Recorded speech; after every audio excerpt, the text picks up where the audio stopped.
The Russia-Ukraine war is going to change everything and accelerate Bitcoin adoption. On February 15th, the Russian Ministry of Economic Development signaled a bullish development around Bitcoin, reduced costs for Bitcoin miners. But what can we make of this?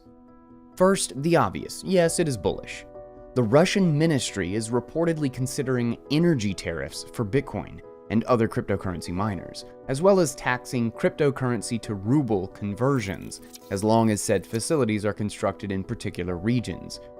You don't want Bitcoin miners just popping up anywhere, not that they operate in this manner anyway.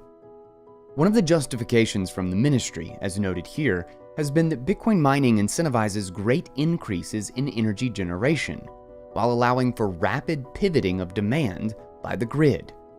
This means that if energy demand were to shift quickly, say in the wake of unorthodox weather situations, then the grid has the capability to limit or shut down miners with the intent of supplying energy demand where it is most pertinent. Secondly, this places pressure on Western powers.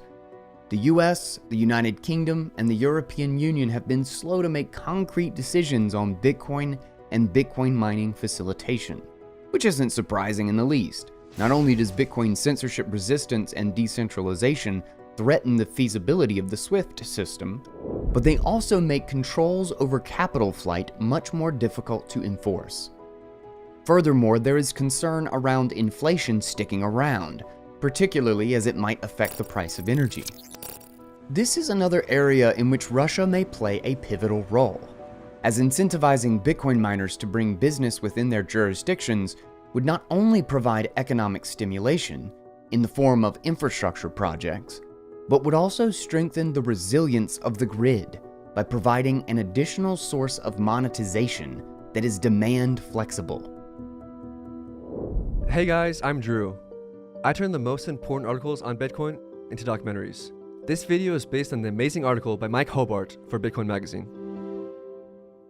As the cost of natural gas increases, the incentives to invest in renewables decreases, due largely to their risk of intermittent production. It is for these reasons that Russia would be pressed towards seeking to mitigate energy cost inflation going forward in the form of incorporating Bitcoin mining operations into energy projects. These justifications suggest that Russia is interested in incentivizing Bitcoin mining within its borders. Inflation is gripping energy markets. What started as a move to cleaner energy sources became a massive liability during COVID-19 lockdowns. When economies pause, demand does not, which includes demand for energy. Tangentially, the globe has been aggressively reducing nuclear energy generation since 2005. This is largely because facilities capable of generating this energy have been well past their safely functional age. Unfortunately, officials could not have picked a worse time to shut down this potent and efficient form of energy generation. Now there is a dramatically reduced resilience in the grid, meaning the only things we have left are fossil fuels and highly unreliable energy sources, aka renewables. These sources also require massive amounts of fossil fuels to not only produce, but to extract from the earth. With energy markets experiencing inflation, the cost of goods and services are also on the rise. As mentioned before, we need to expend energy in order to generate energy.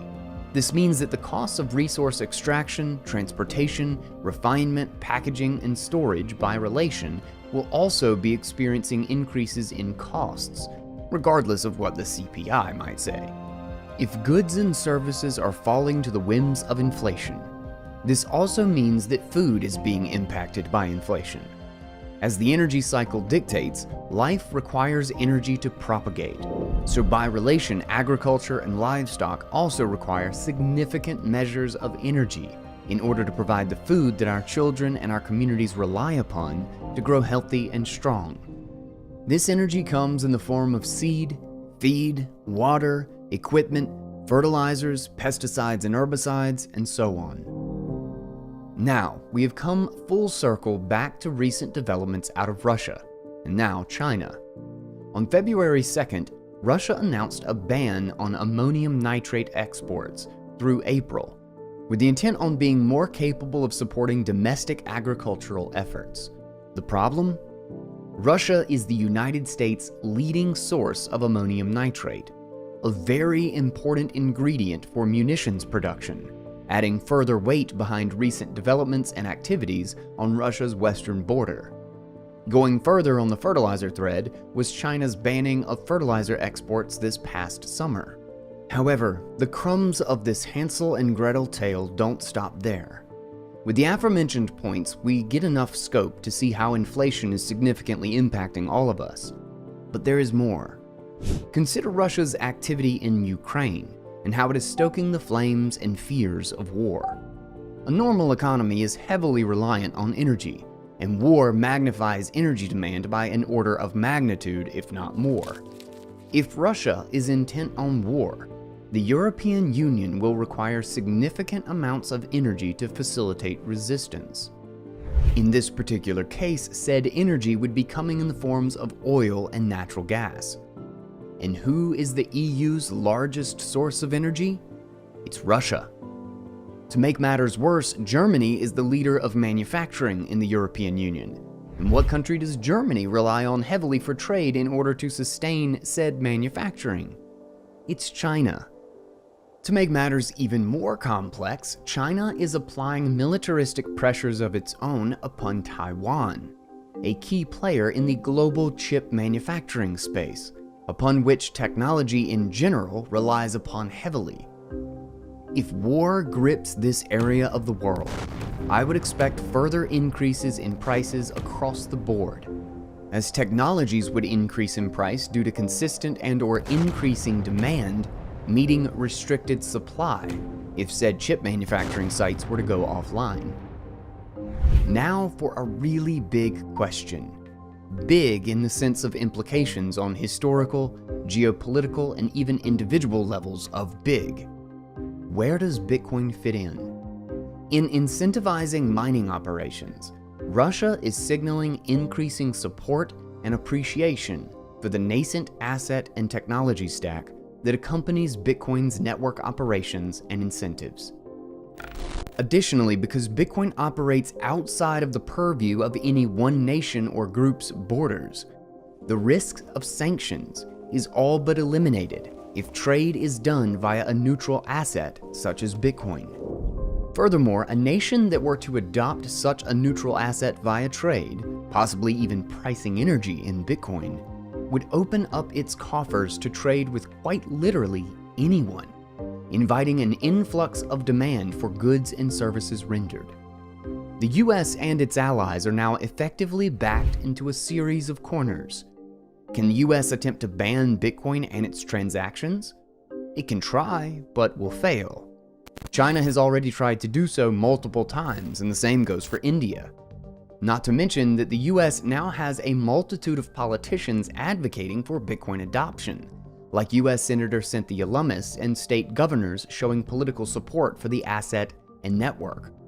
On top of that, there's the massive inflows of network hash rate that came to US shores after China's infamous mining ban.